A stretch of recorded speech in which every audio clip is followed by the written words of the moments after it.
Here you'll see a natural, open, pastoral woodland. I've got horses grazing this. And that's my dog, Billy. And over here, you'll see that everything's growing fine and has been for millennia. And in 1919, somebody in Tennessee noticed that there was a lush grass growing in the otherwise barren areas of the deep shaded forest.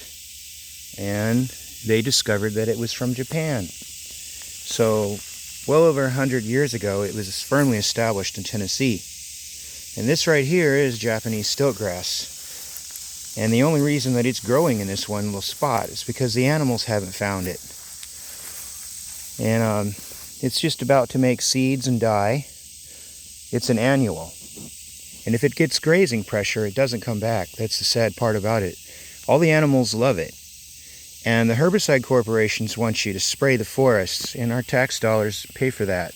All of our agencies are literally corrupted by the funding they get for spraying the forests. They even spray after clear cuts now. A landowner can actually get a government grant to pay for helicopters to come and spray after he or she or they have a forest logged off. That's because the herbicide corporations were sitting in the top seats. Monsanto of the USDA, appointed every 4 years by every single president since at least 1967. But anyway, this little plant right here is called Japanese stiltgrass, and it is very palatable. There is nothing in it that stops any herbivore from eating it. Any animal that likes grass eats it. You see this entire section over here is green. It has plenty of diversity. And those are bees over there. But anyway, you'll notice that this long fence line right here, that's where I keep a goat. And that's about 3 acres of land. And there's the goat right there. She's over there. Hey, goat.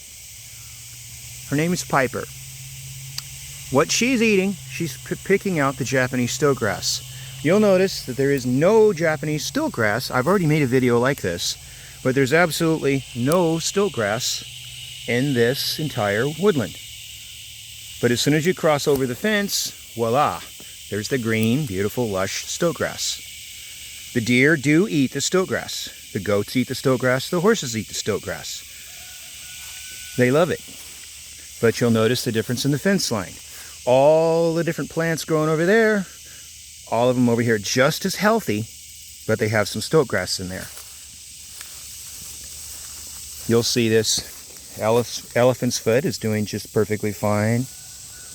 And this Apios americana groundnut and this giant yellow ironweed. And you'll see some insects that are eating the yellow ironweed right now. And over on this side, you don't have very much stiltgrass because the horses have been eating it.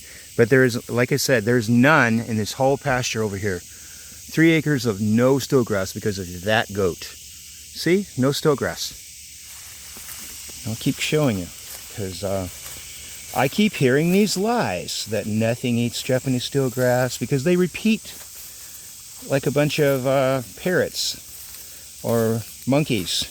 They just do what someone else said. But here in the sun, there isn't any stiltgrass. Japanese stiltgrass doesn't grow in the sun. It grows in here. It only grows in areas where the shade is so deep that nothing else wants to grow. And it's surprising because it has very shallow roots that anyone would even complain about it. Here's some stiltgrass now because we're under a tree. But right here, I can just barely even touch it like this. And it comes right up. And I'll show you how little the roots are. They're the tiniest little roots.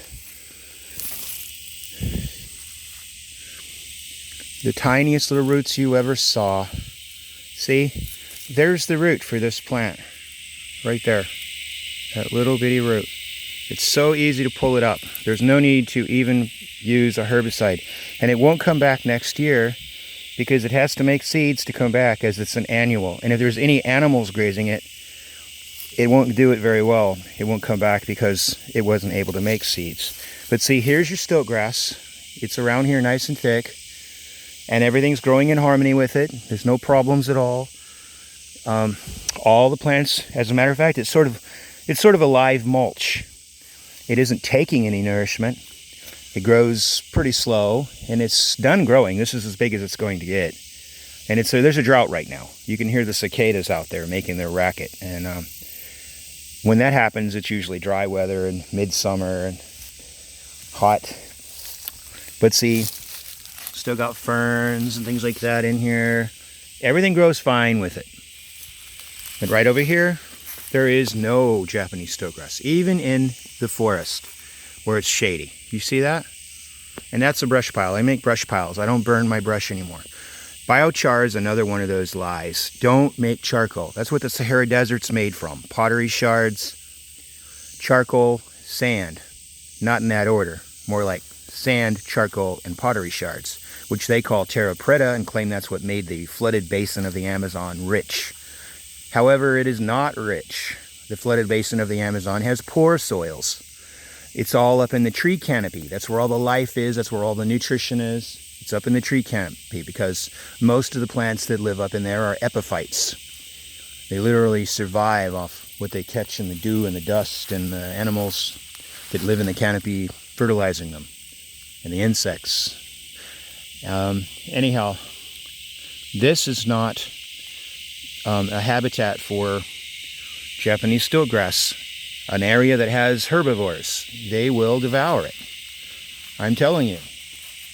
You can see that. This entire forest, this is what it would look like without Japanese stiltgrass. It would be not much. But with Japanese stiltgrass, across this fence, suddenly, beautiful, green, lush, thick, plenty of wildlife cover, habitat, nesting cover, plenty of seeds, plenty of plants, plenty of diversity. And Japanese stiltgrass has been in this state, this region, just like Tennessee. We're next to Tennessee, and this whole area for about since 1919. That's when it was discovered to be naturalized already. It may have been here 100 years before that. But right when you cross the fence, here you have your Japanese stiltgrass growing in perfect harmony with all these other plants, just fine. And then as soon as you cross the fence, as far as the goat can reach, there's no Japanese stiltgrass. I mean, this is proof. You don't have to be a herbicide lover to see the truth. A herbicide lover is going to ignore the truth because they just love to poison stuff with their herbicide. But the fact is, here's the fence line.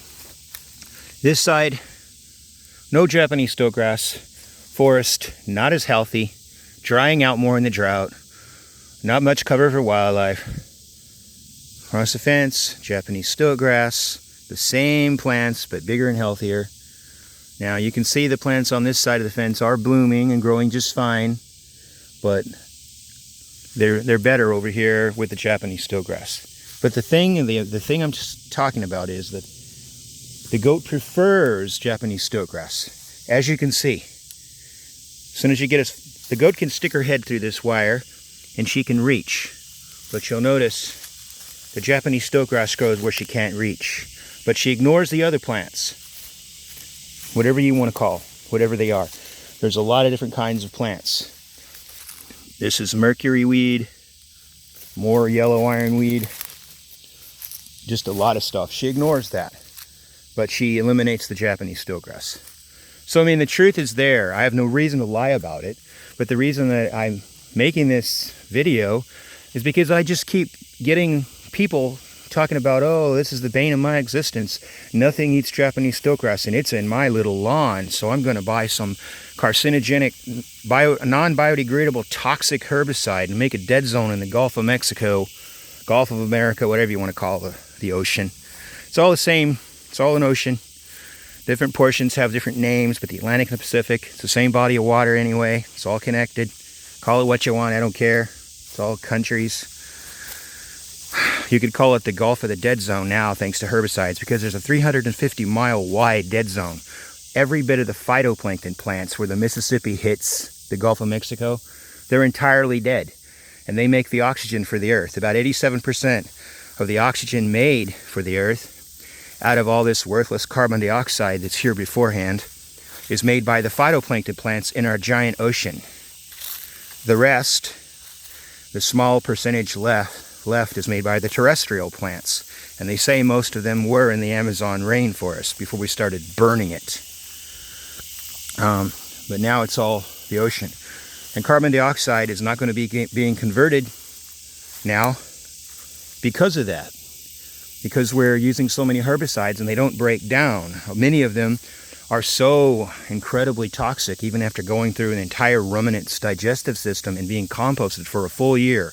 They'll still kill a garden when you put it on there. Think about it. That's pretty bad stuff. That should have been banned. Should never have been out in the market.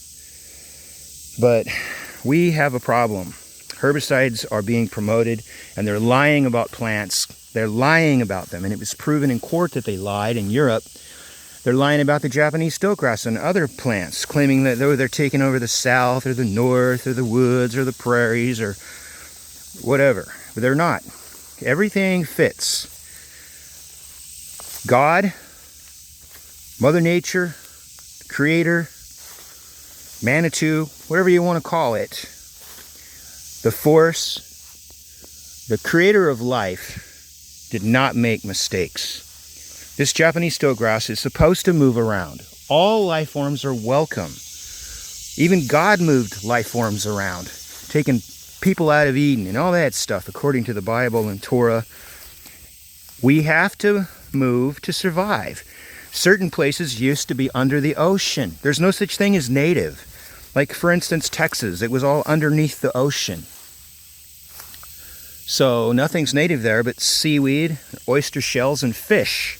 And once it dried up, with our attitude today, we would have to keep spraying it with toxin to keep any new life forms coming there, because it's an ocean habitat. Even though it's dried up now, it's still got the giant oyster shells and the giant limestone all over the ground. And it's definitely, not someplace that's got all native animals, because nothing is really native there.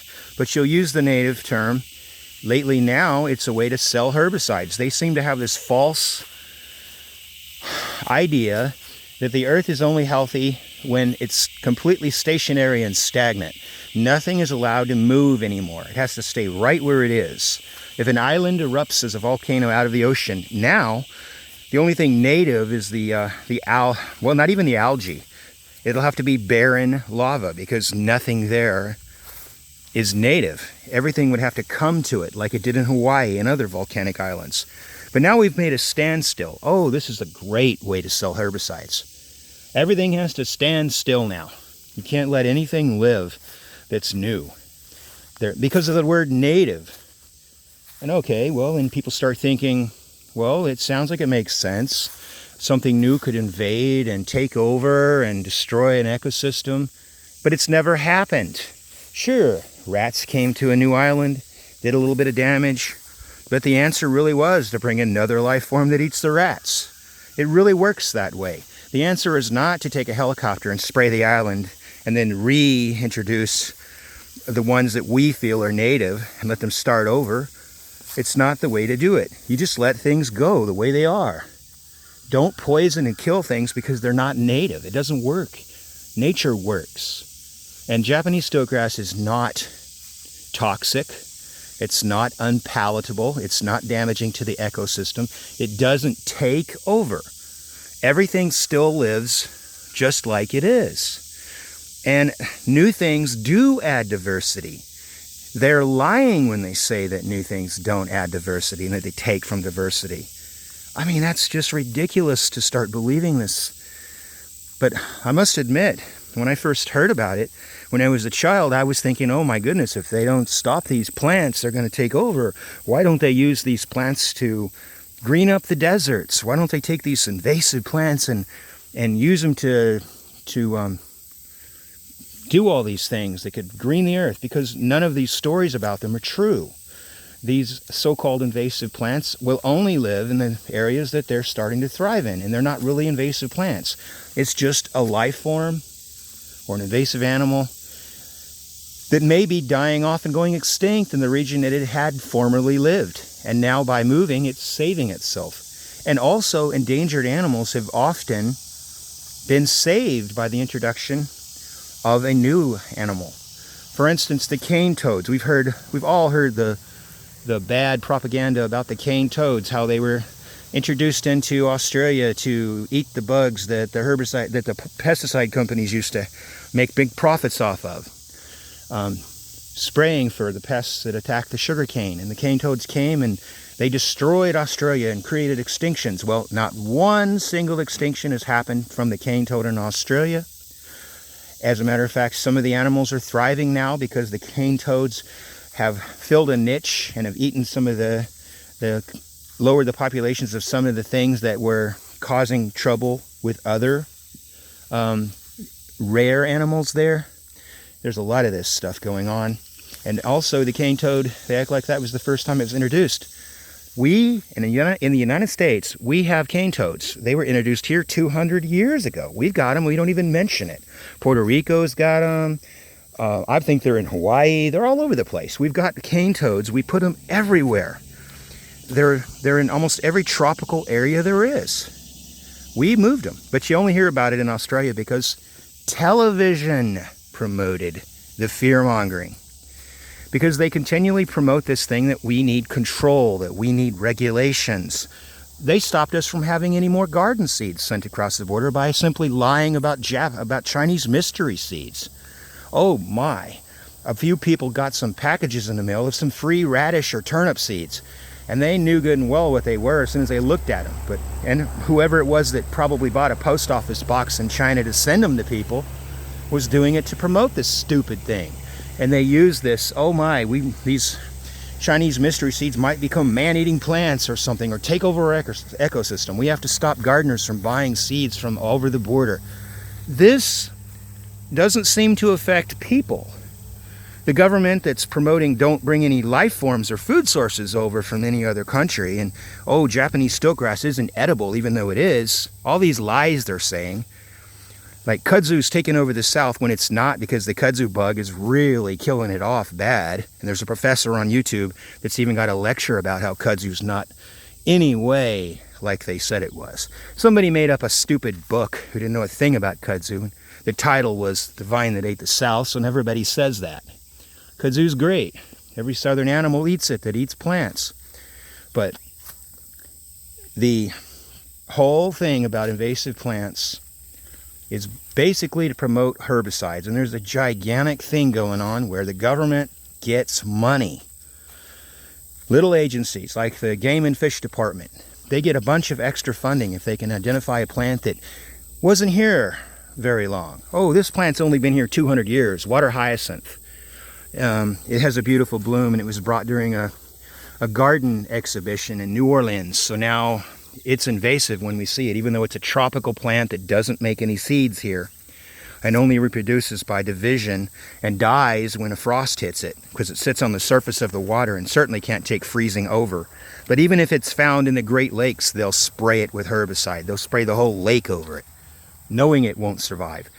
I have seen many times where it's only 2 weeks before the first frost comes at the end of the year, and bam, they're putting it in the paper that they found a few plants of water hyacinth that somebody threw in. So now they're going to spray the lake and close it off with toxic, non-biodegradable chemical herbicides. And the reason they did it is because they made $1.5 million to spray an acre. They get paid big time for this. And they get to put a lot of that money unregulated into their pockets. That's how it works.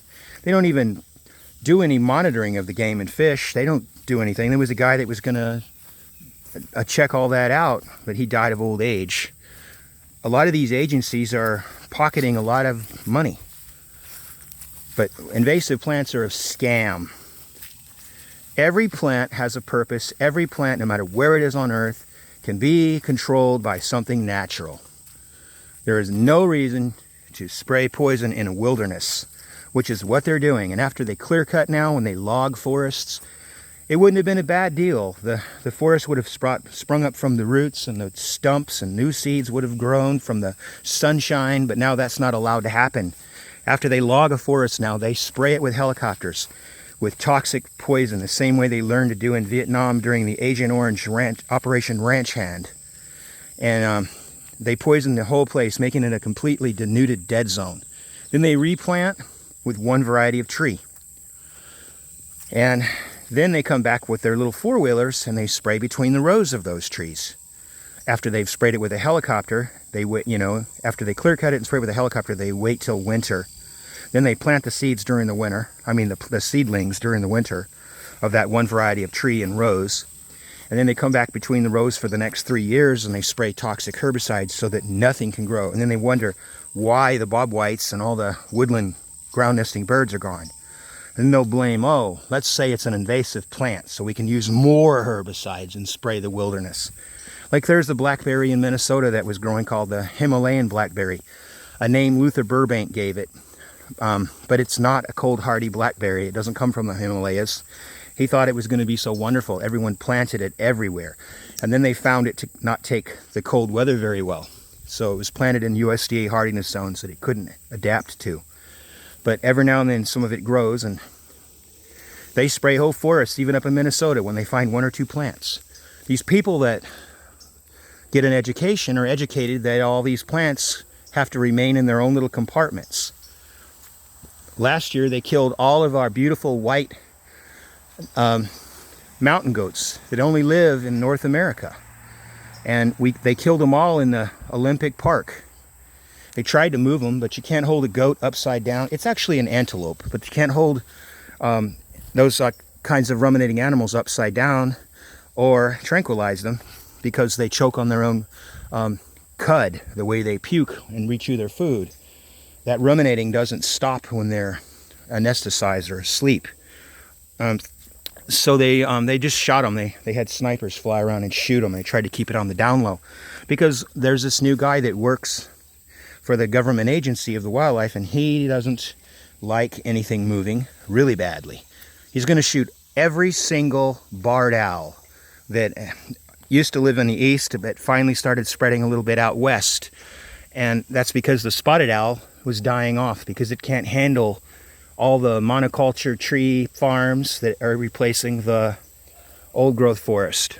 Has nothing to do with the barred owl at all. As a matter of fact, the barred owl could save the spotted owl by banking its genetics because they can breed together. The barred owl and spotted owl can breed together and the genetics can be saved that way. And the barred owl is better at adapting to deforestation. It's better adapted to having tree farms instead of actually natural forests. It can survive that.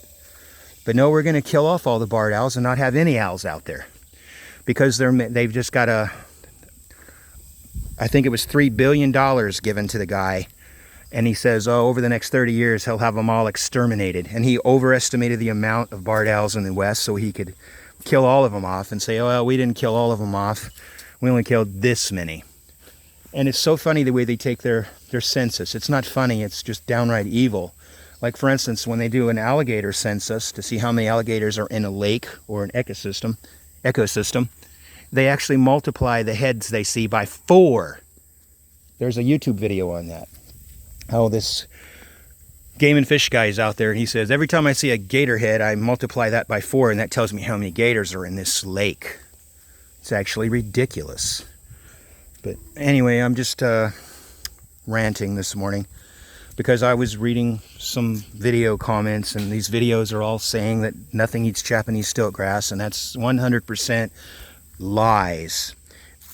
Matter of fact, they prefer Japanese stiltgrass to other grass. And the good thing about Japanese stiltgrass is that it grows in shade, which otherwise would have been barren. Like you see under this tree, there's nothing growing there. It's too shady. But if Japanese stiltgrass could get in there, it would survive. And I don't see any. But that's because I have chickens in this yard, and they love Japanese stiltgrass. So they have eaten all of my Japanese stiltgrass. That's what chickens do. They eat the Japanese stiltgrass. See, there's none here. They eat it. And it's too easy to lose it because if it doesn't live long enough to make seeds, it won't come back, sadly enough. And its little shallow roots are only meant for living during the moist spring season. It doesn't need to live any longer than right about now. So it's about to make its seed heads here in Zone 7B. and then it'll die.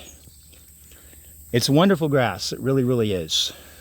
Japanese stiltgrass, there's nothing wrong with it. I even know people who make tea with it. And it's not done any harm anywhere. It's all just a bunch of bull. There'll be somebody in the city that's got a little lawn, and they'll be saying, this stuff's taking over my lawn. And you go and look at it. It's not even Japanese stiltgrass. It's Bermuda or something else. Japanese stiltgrass will not take over your lawn. It's too shallow rooted, and even if it would be a beautiful green addition. It's a grass, but it has no ability to survive totally full sunlight like a lawn is. So that's that. Bye-bye. Ranting and raving again.